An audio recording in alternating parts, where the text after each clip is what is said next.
Good evening and welcome to The Probe here on the JoyNews channel. It's also on Joy 99.7 FM. We are live on Love 99.5 FM in Kumasi. Also affiliates across the country. On our social media platforms, you can get us live as well. DSTV is 421, GoTV 144. And tonight, I'm sure you're wondering what we are talking about. It's Easter Sunday. And thankfully, we've been joined by the Swami MP, first off. He's the majority leader. At some point this year, he was the president's representative. He was acting as the finance minister of Ghana. None other than Mr. Osei Kyei-Mensah-Bonsu is my guest tonight on The Probe. And of course, we're talking Parliament, the first meeting of the 8th Parliament. We all agree that it wasn't without drama, chaos, and controversy. We'll talk about it.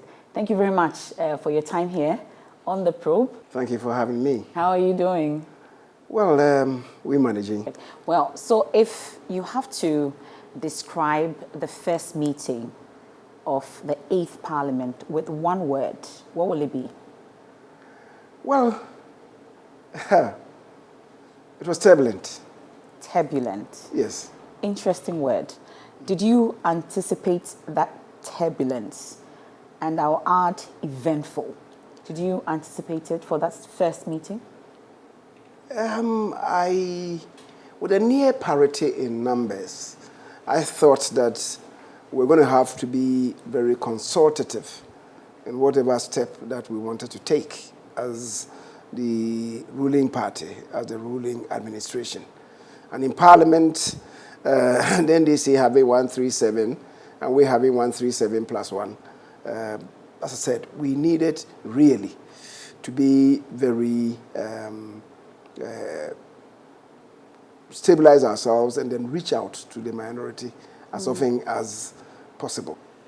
I have always been looking forward to a situation where Parliament will not become overly subservient to the executive.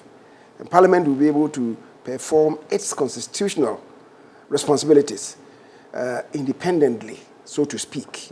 So I was looking forward to Akufo-Addo winning the case in court and seeing how he was going to administer the affairs of the country. Yeah. The near parity in numbers puts us in that situation.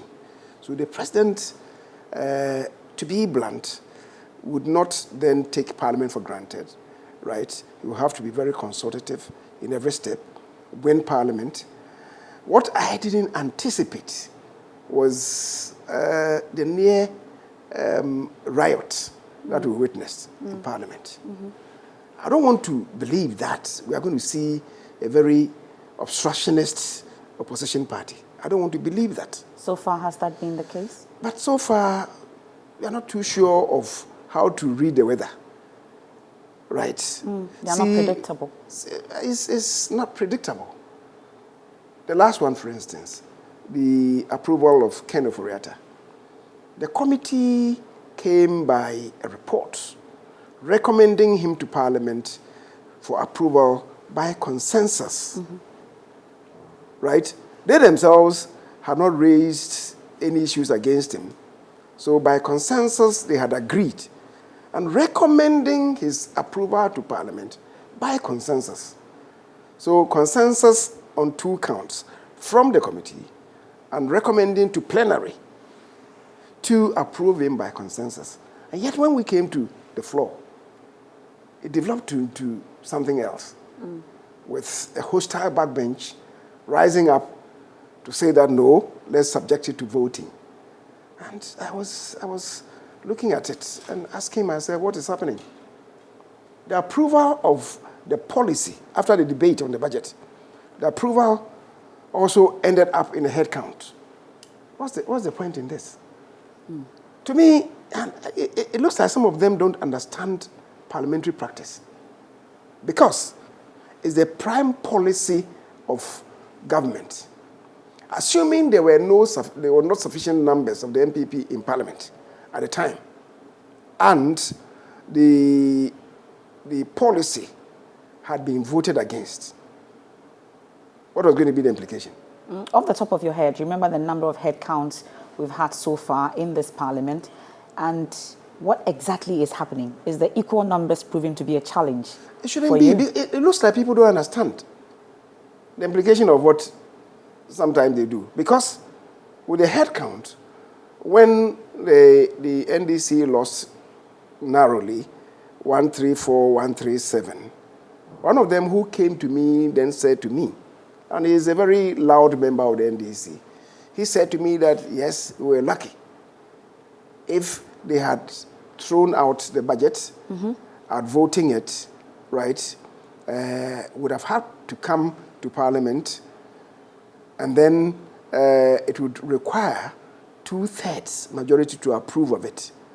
I was telling him that there's nothing like that in the Constitution. He was insisting. So it looks like some people have been brainwashed that no, push it this way. If the outcome is this way, they require 2/3. There's nothing like that. If the budget statement had been overturned, it had not been approved, it had been voted out, right? And we thought that it was a prime document for government. Yeah. Without only marshaled forces, just the following day, come back, move a motion of rescission to rescind that decision, and come back to reinstate the original motion and vote for it. Vote for it. You would only succeed in embarrassing government for maybe 24 hours. So what's the sense in doing that? I have been telling them that if on matter of policy you disagree, you see, when it comes to voting in the House, and maybe the question is put, it's a yes, it's a voice vote.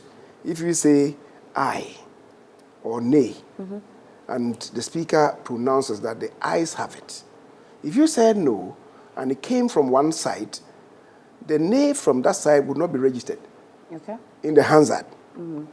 So I have been telling them that if you want your position to be registered in the Hansard for posterity, what you have to do, as I was doing, would be to get up and say that, Mr. Speaker, on this matter, as a matter of policy, we in the NDC as a collective, we oppose this on account of 1, 2, 3, 4. Okay. We are not able to go along with government on that. Let it be so registered in the Hansard. We move on. That is how parliamentary practice is. But if you say that every turn you want to do a head count, you know, you'll be seen as mere obstructionist.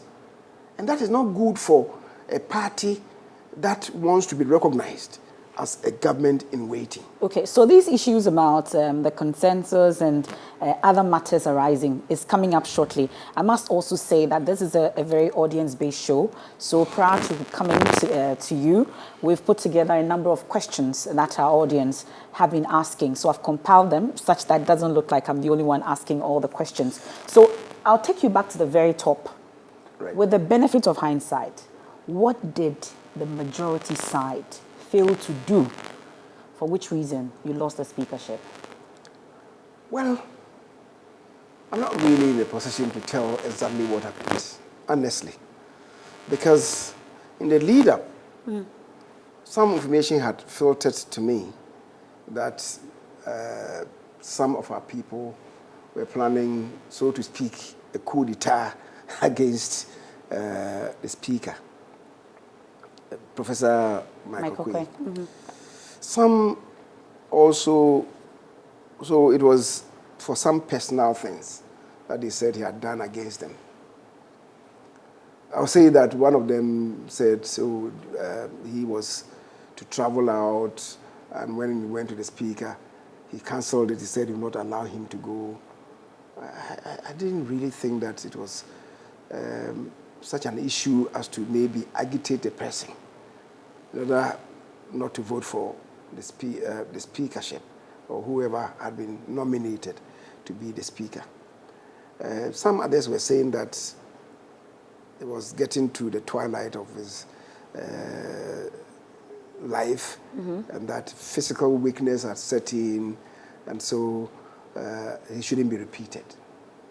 Others were also saying that they had heard that the president had more or less nominated somebody from the bench to be the speaker. We were going to root for the person. Who was that? Well, let it be below You can tell us, it's past. below the radar. It's past, you can tell us. Let it be below the radar. Okay. But some were saying that more or less an assurance had been given him that he was going to be put up as the speaker if we won. Is it Jones Doche? I haven't mentioned any name. Okay. You are volunteering a name. I will not confirm or deny. Okay. So, so some were saying that against that backdrop, they felt it to be a letdown.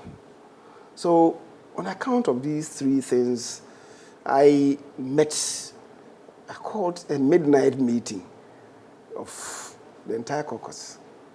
I had a meeting at, where was it? Aliza. And I spoke to them that this is what I had heard. I was pleading with them that we needed somebody that the president would feel comfortable with, the party would feel comfortable with transacting business. Mm-hmm. Nobody raised issues. And for about 1 hour, I appealed to them. The day before the event, I think it was 5th, somebody whispered that he had had some discussions with some of the backbench members of parliament at the time. And the new, not the new people, but the old-timers, mm-hmm. the continuing members. Mm-hmm. And a couple of them were still not persuaded by what I had said. For which reason, we summoned the second meeting. And I spoke passionately to my colleagues.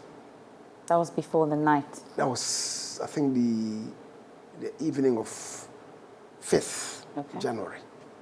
The first one was, I think, 3rd, and the second one was 5th January. I spoke passionately to them. Mm-hmm. And I was convinced and persuaded that on account of what I had told them that second time, nothing was going to be left to chance. Mm. And then it happened the way it did. I was disappointed. Wow. But, as you say, it's history.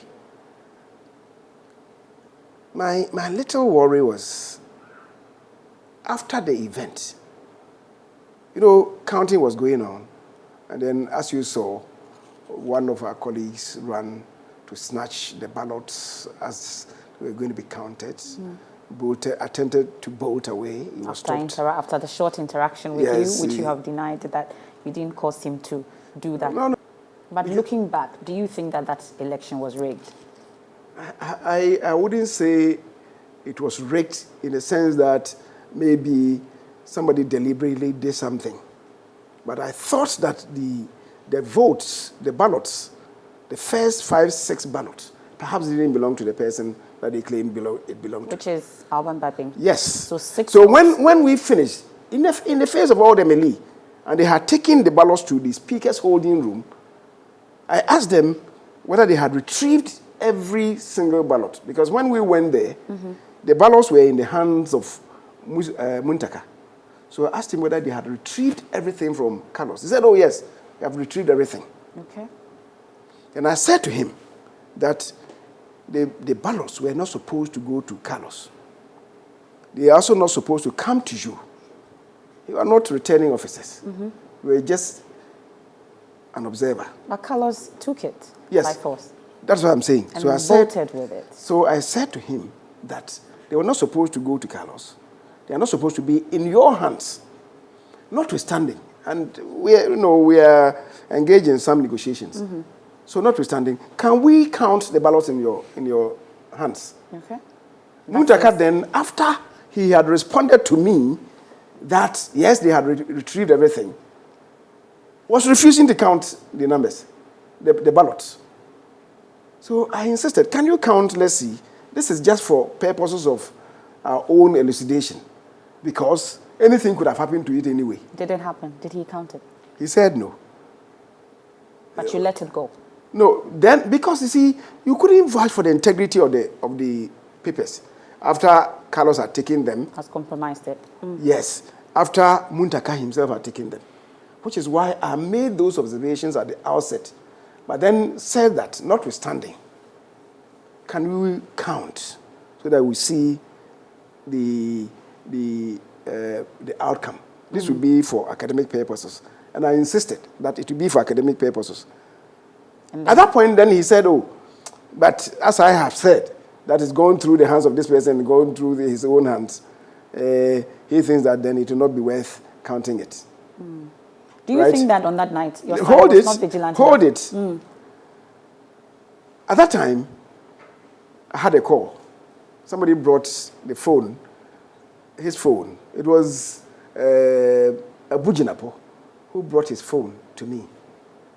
And indeed, because of that, there was some stalemate before Abu came. So I was talking to the minority leader and said to him, I made a proposal that where we are, it will be too late because as it is, the elections, we must recognize, have been truncated. When they came kicking ballot boxes, hitting ballot boxes, smashing ballot boxes, on the 2 occasions, we started afresh. Yes. So this one, we needed to have started afresh again. But the time had been far spent.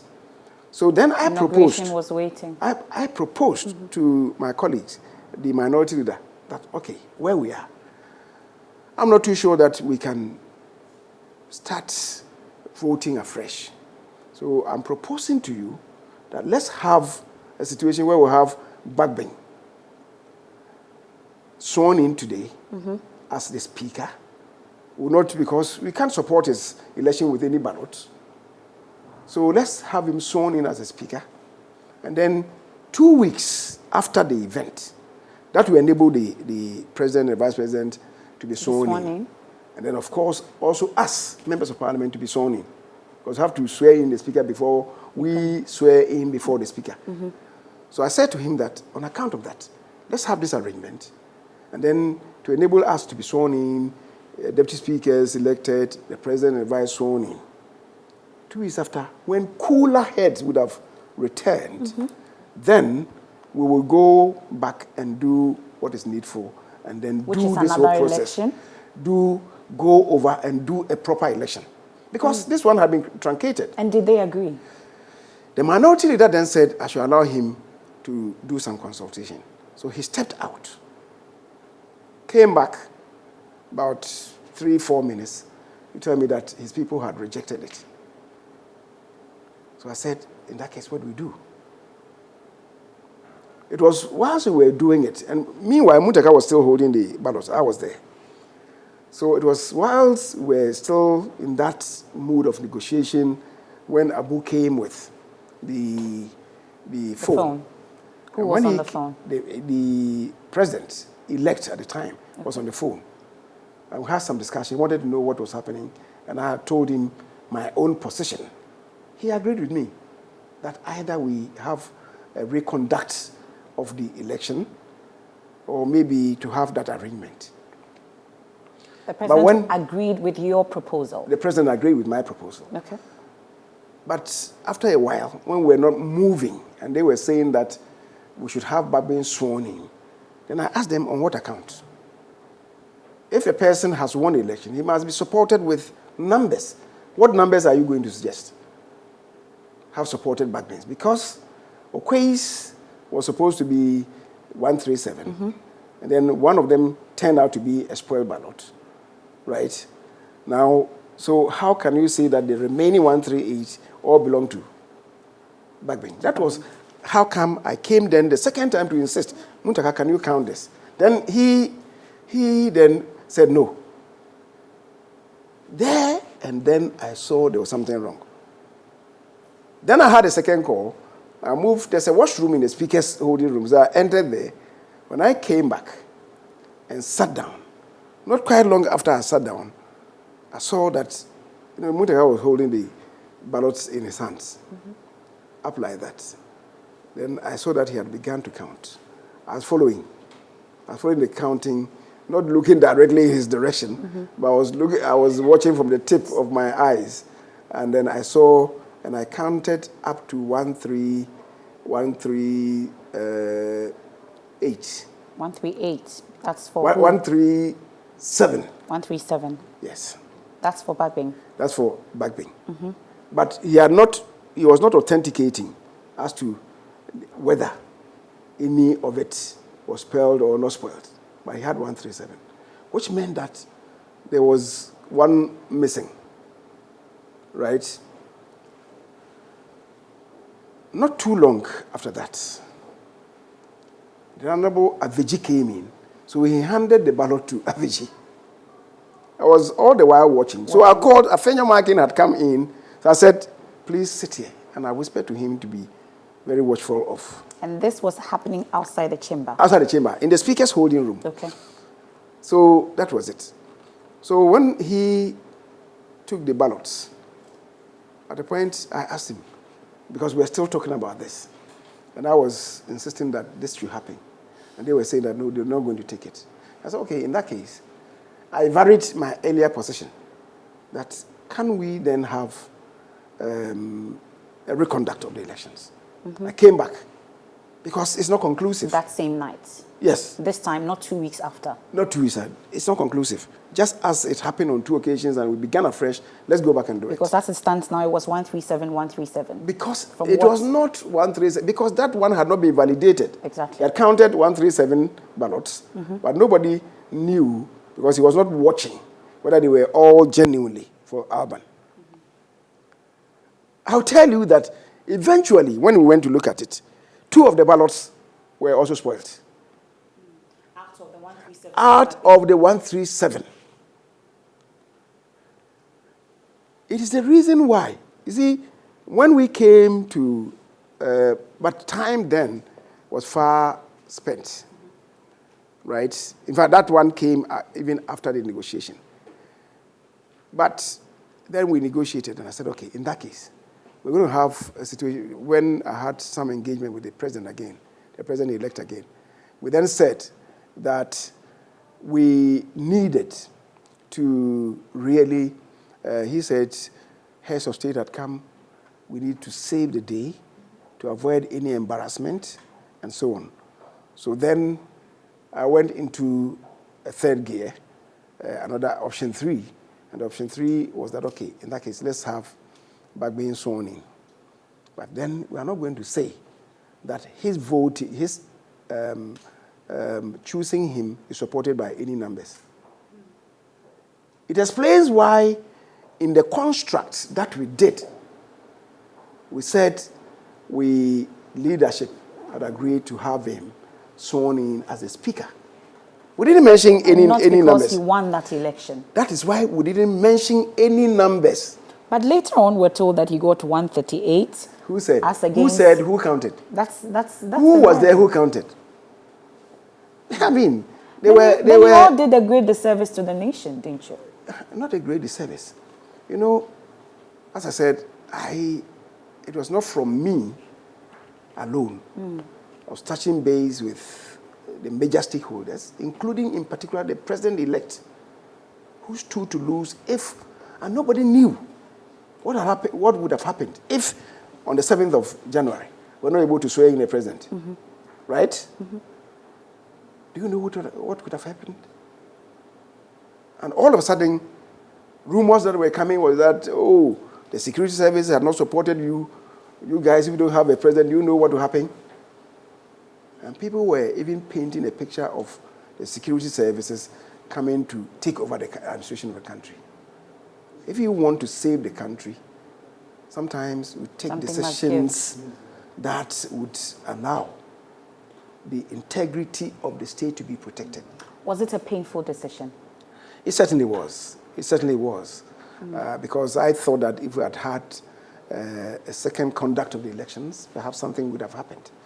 The events of the time, the initial days were very turbulent. They needed not to have happened. Did it end on a turbulent note as well, you would say?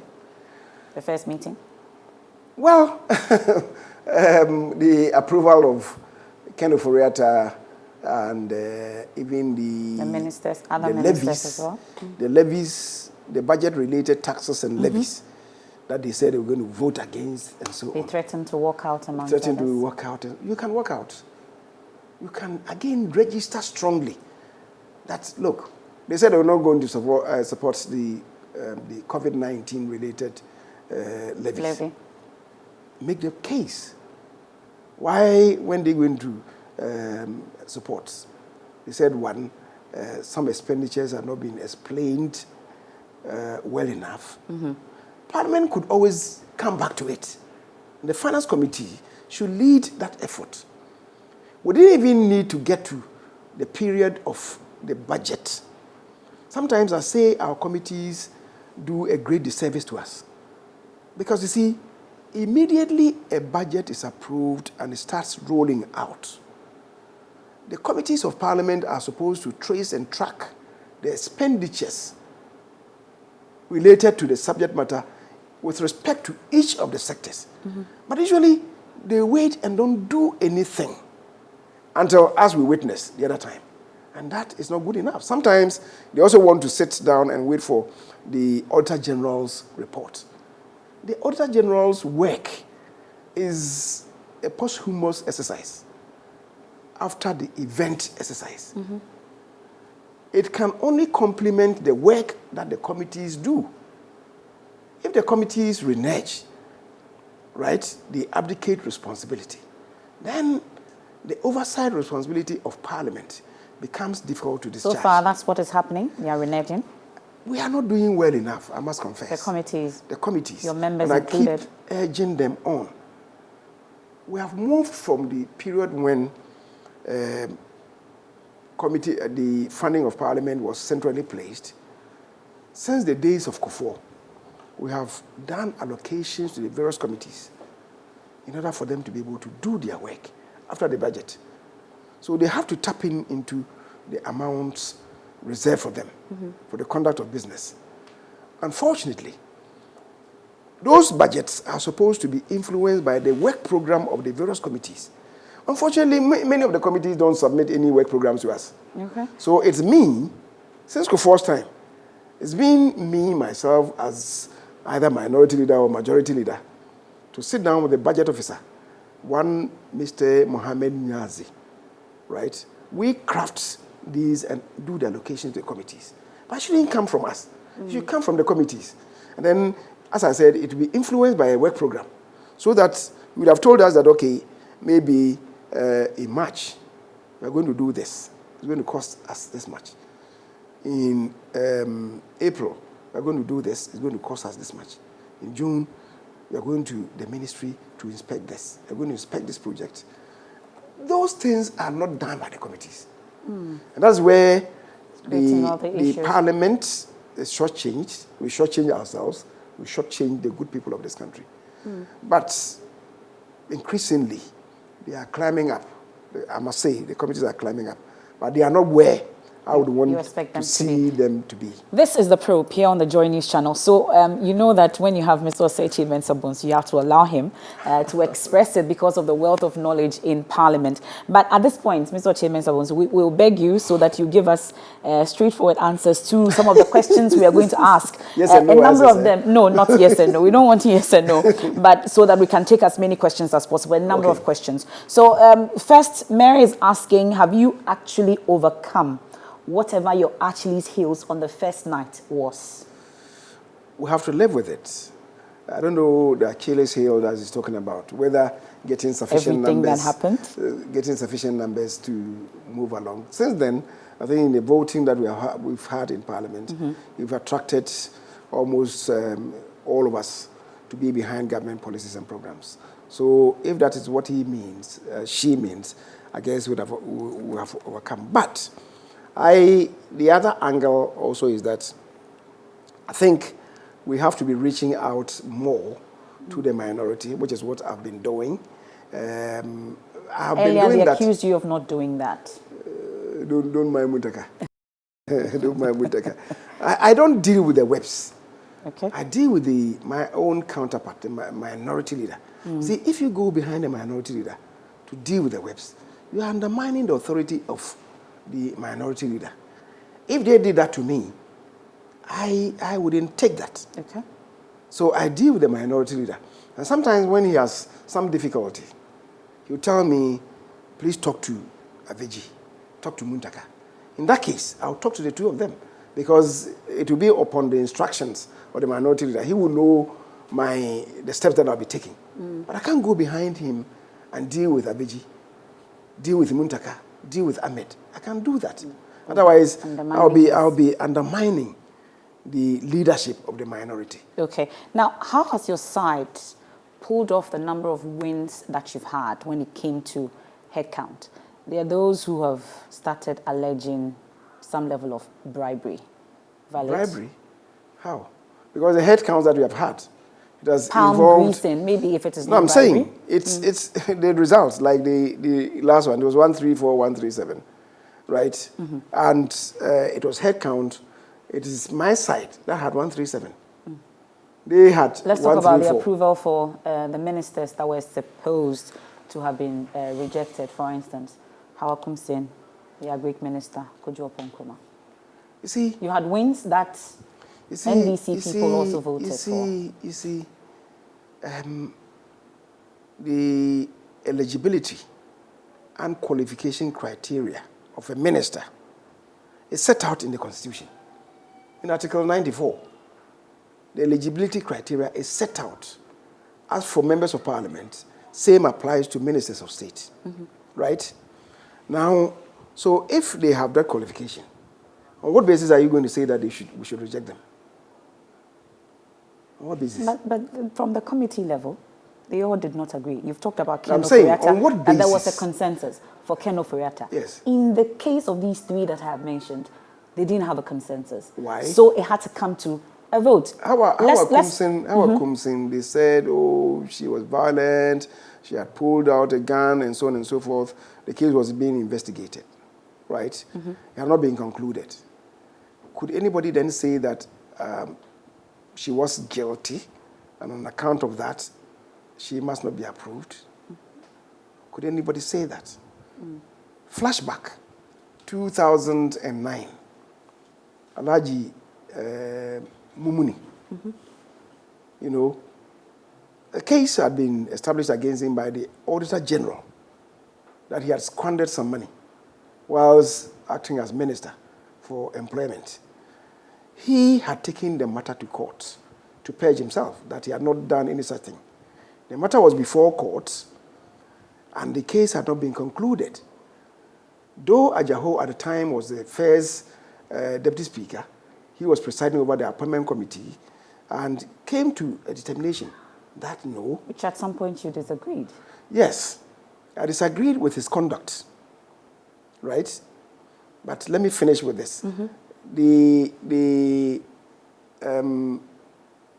matter was before court. He had not been convicted. And because he had not been convicted, you can't say he's guilty as you can't say he's guilty. So Ajaho took a position that let's approve of him if we have to. And when the court rules. When the court rules, and it has to be held against him, Parliament then can draw the attention that if these facts had been known to us, we would not have approved of him. That was the position of Ajaho.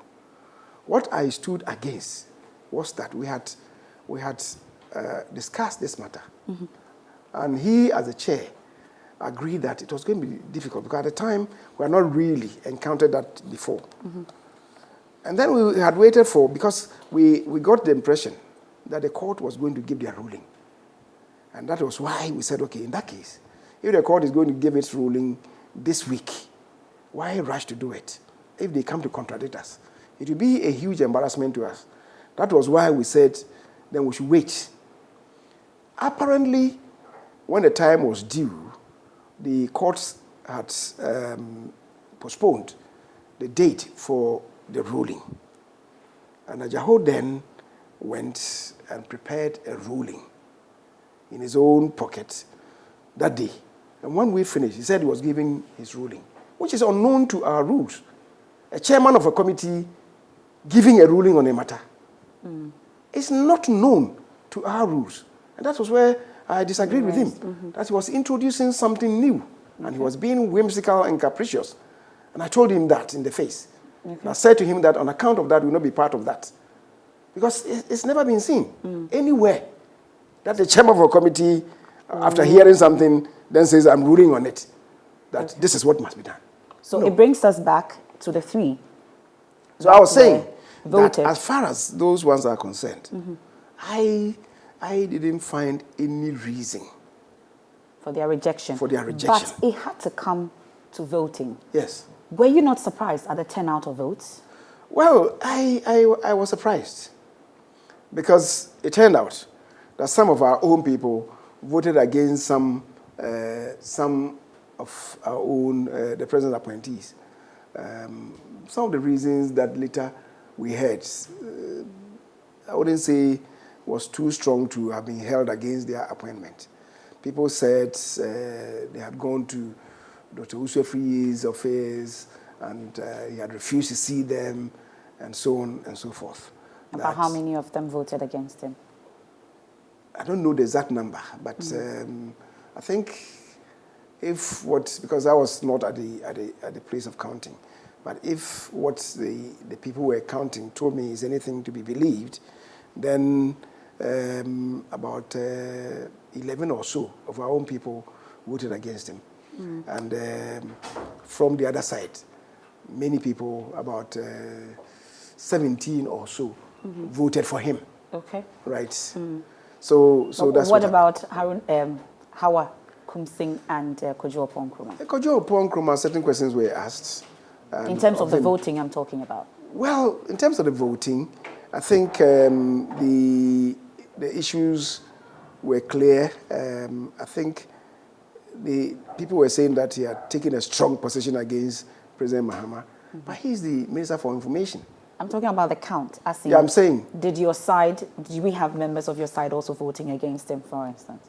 Not that I know Okay. of. I think it had to do with the Minister for Agric. Okay. And Hawa Kumsing, I'm told, about 2 people from our side also voted against. Also voted against. So but about 7 or 8 or so from the other side. From the other side did. Voted she actually did better than Mr. She did best. Of the 3, she did best. Yes, yeah. So it raises. I was asking you earlier about the allegations. I'm sure this is not the first time you're hearing this that about palms greasing and influencing. Does that not happen in Parliament? I don't know of that. You don't know? Palm greasing? I don't know of that. You don't influence each other to get things done? No. Like the last time, the day we had to do these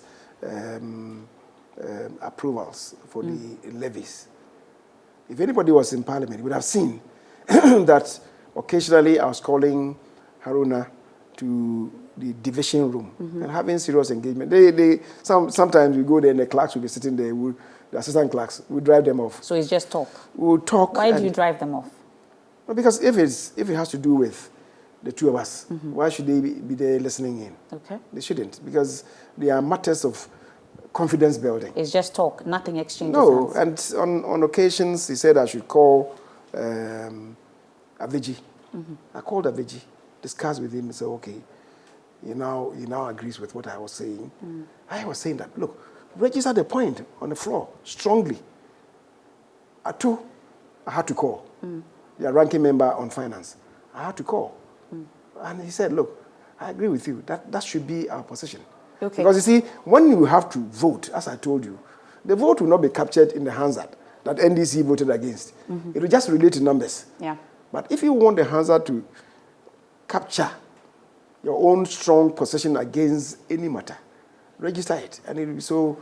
So the approval of Ken Ofori-Atta, I should say maybe the last straw for the public, and then the aftermath of everything that has happened after the approval of Ken Ofori-Atta, the allegations of bribery heightened, the resignation of Mr. Okudzeto Ablakwa, though he has not given the specific reason that it is because of the approval of Ken Ofori-Atta. At least that's what we are picking up in terms of the issues that have happened, heightening that concern that really it looks like there's some level of influence that's going on, maybe amongst the leadership, that's raising concerns for them. I'm sure you've heard the NDC members raise concerns about the leadership of Haruna Idrisu. It's come under severe attack.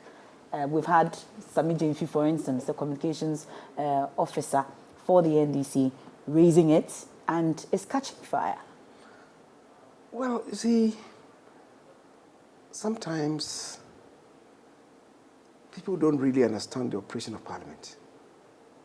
Like, these ones, the voting, some of them were saying that they should push this to a vote. Now, if it's pushed to a vote, and the budget, the levies, and so on, even the approval of Ken, right, is really backed by government policy. I'm not sure that any of us from the MPP side would have voted against Ken Ofori-Atta. You're sure? Or voted against any of the levies being imposed by the budget, right? The NDC wanted to make it appear as if the levy was going to affect the poor, so and so. But I'll tell you, there's no levy that does not affect the poor. Even if you touch industrialists, they will pass on to consumers. Or is this an industry tax? They will certainly pass on to consumers. So if it is at ex-pump, certainly buying fuel, it will also affect transportation costs. But to the extent that you promised to move away from taxation to production, that is an true. issue. That is true. However, if you must move away from taxation to production, it's really a chicken and egg situation. You must start from somewhere. You must stimulate the economy to be much more productive, right? Introducing more taxes. No, how do you stimulate the economy when in such a COVID environment, there's nothing? The option for you, there are three options, and I told my colleagues in Parliament last Tuesday, there are three options. If, like an individual, you either, if you need money, what do? If you have maybe something that you have to sell, right? Either you look for your own personal money, you think you can support it. If your personal money cannot support it, maybe, and you have some assets, you may want to sell your assets. Other than that, you have to go borrowing. It's so for the country. Three options. If you need money, you try to rake money from domestic sources. So how did you get all of them to rally behind it? You divest some of your property. We have been divesting since the days of PNDC. So there's little for us to divest now and make enough money. The third option would be to borrow. If you borrow, the people will not feel the impact today. But later. But generations tomorrow will feel the impact. But subsequently, you're able to get all the So we levies explained. passed. How did you get them to rally around it? I got them that on account of you saying that as a matter of some reasons you cannot support it. Just state the reasons, let the Hansa so capture, and then we move on. But you agree that influence is not always monetary? Influence is convincing and persuading. That is my own resort, right? So eventually, when you remember that the head count that was occasioned when we were on the budget, the policy, was at the instance of Aviji. Okay. So he's a deputy minority leader. I would want to find out, is there an arrangement, for instance, between the majority and the minority, maybe a barter system, where some things are promised them so they can get it later? Something's like. There's no barter system going on in Parliament? Not that I know of. Not that I know of. I don't do those things. It's trying to speak to facts. What do you say? I don't command money anyway. So you can't give what you don't have. You are the leader of government business in Parliament. I don't. So you command more than money. In fact, I command persuasive skills and trying to convince people. So I try to persuade them. I try to get them along. That yes, you may have something which, as a matter of policy, you will not support. Okay. What do you say to those who have sought to attack the leadership of the minority as a result of everything that has happened? It's quite unfortunate. You see, because of what happened at the election of the Honorable Bagbin, people seem to think that, if you push them, something will break and we'll have our way.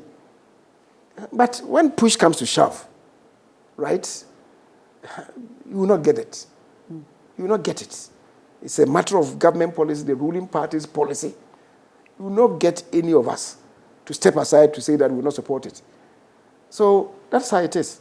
So on those matters, on policy issues, clear lines will be drawn.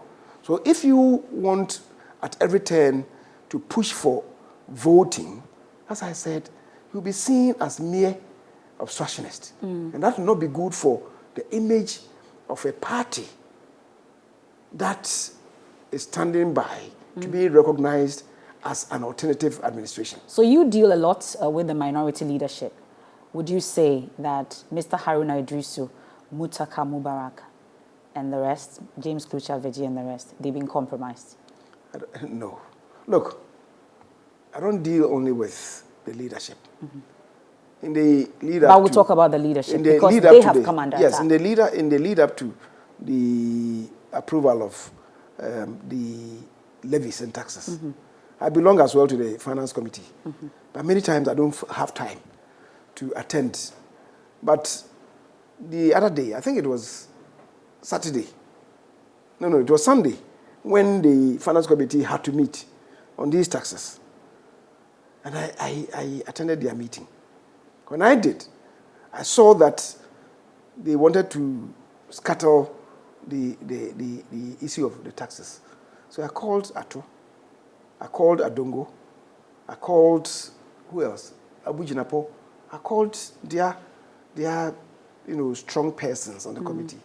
And, we went into the bolts and nuts of those levies and taxes.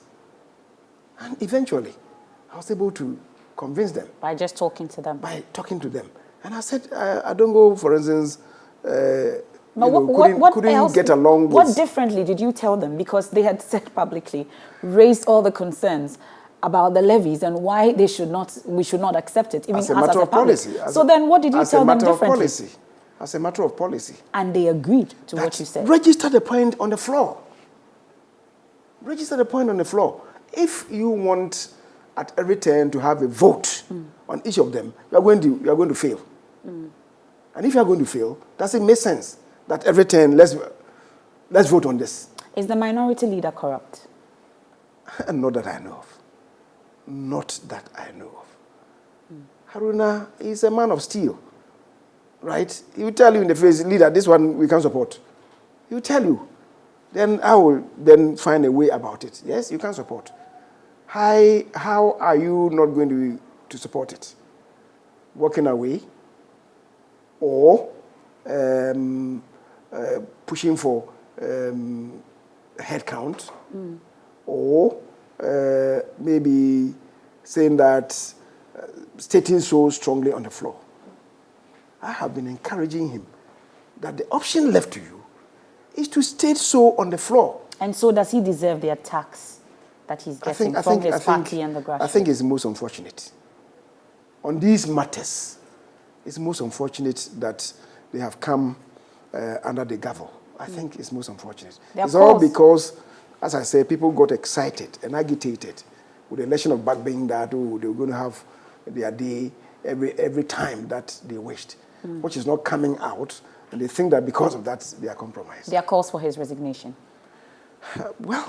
That is their internal party matter that I don't want to comment on, except to say that it would be most unfortunate if it should happen. Why? Because I would say that Haruna is one of their best materials. One, in terms of articulation, in terms of experience, in terms of knowledge, in terms of depth, in terms of balance. My own problem with him is that sometimes I tell him that, look, as a minority leader, he must be consistent, must be coherent. So, and it happened the other time. For instance, when we are closing, we just get up and we'll be talking to issues. They are staccato approach, So we touch base on this matter, then you move to another matter.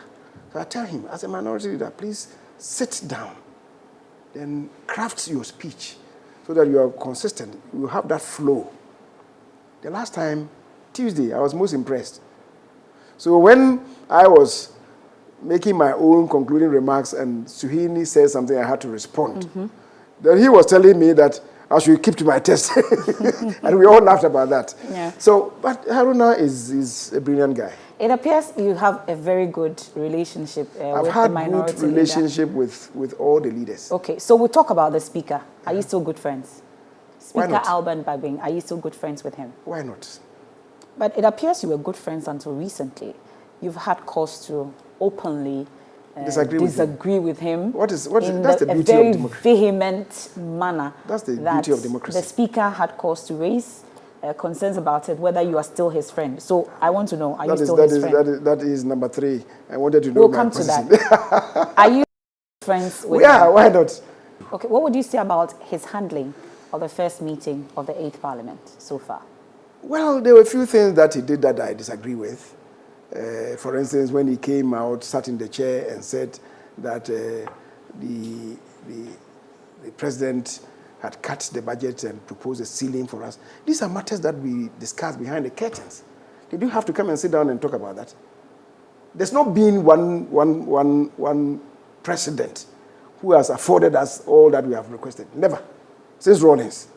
So why should Akufo-Addo be the exception? But doing it openly, it helped for the budgetary cuts to be restored. Who did it?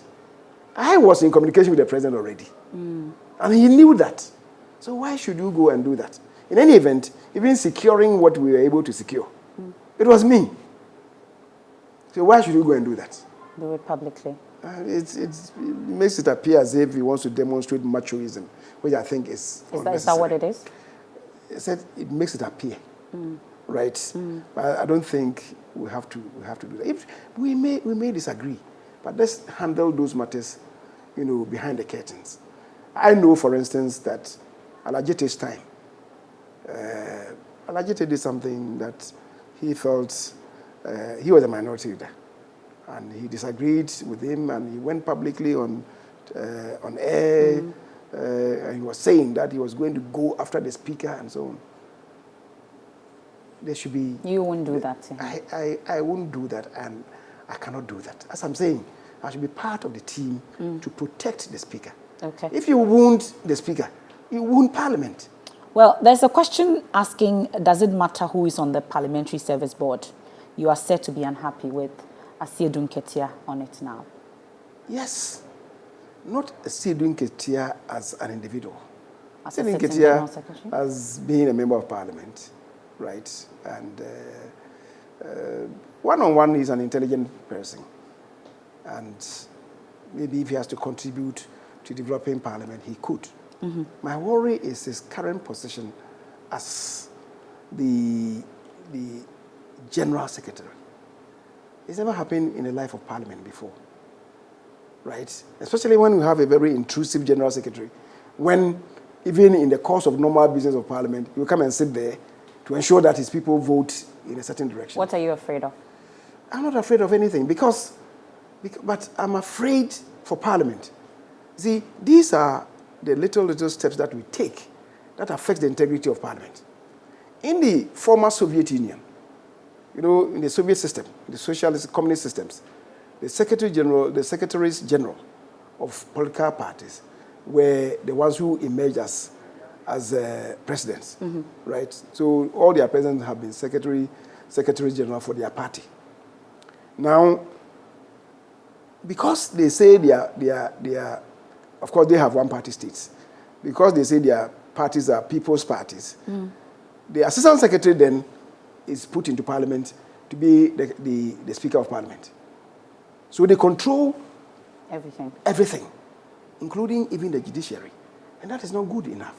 Democracies don't behave that way. So my worry was having the General Secretary come to sit on the Parliamentary Service Board. And you know what? But you presided over that, eventually leading to his approval.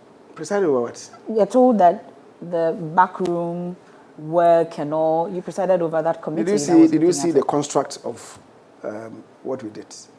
What did because you do? they told me that they were under serious pressure to fill him and so on. Because you see, what we have always done. Who told you they were under serious pressure? Let me move on. Who did? The Speaker? Let me move on. The MPs. Okay. the MPs that the they were MPs were under pressure by their party. That they should fill them, right? Normally, since Rawlings's time, the service board has always had a woman, right? A woman. This time there's no woman. There's no woman. So how come? How did you do that? After the swearing in of the speaker, I went to him and told him that, the other day we're going to bring a former majority leader, Ibrahim Osei Kyei-Mensah-Bonsu. The speaker, Professor Michael Quay, at the last minute informed us that apparently he had some discussions with Hackman, who is a very close associate of him, that if he became the speaker, he would make him a member of the board. So he didn't want to break that promise.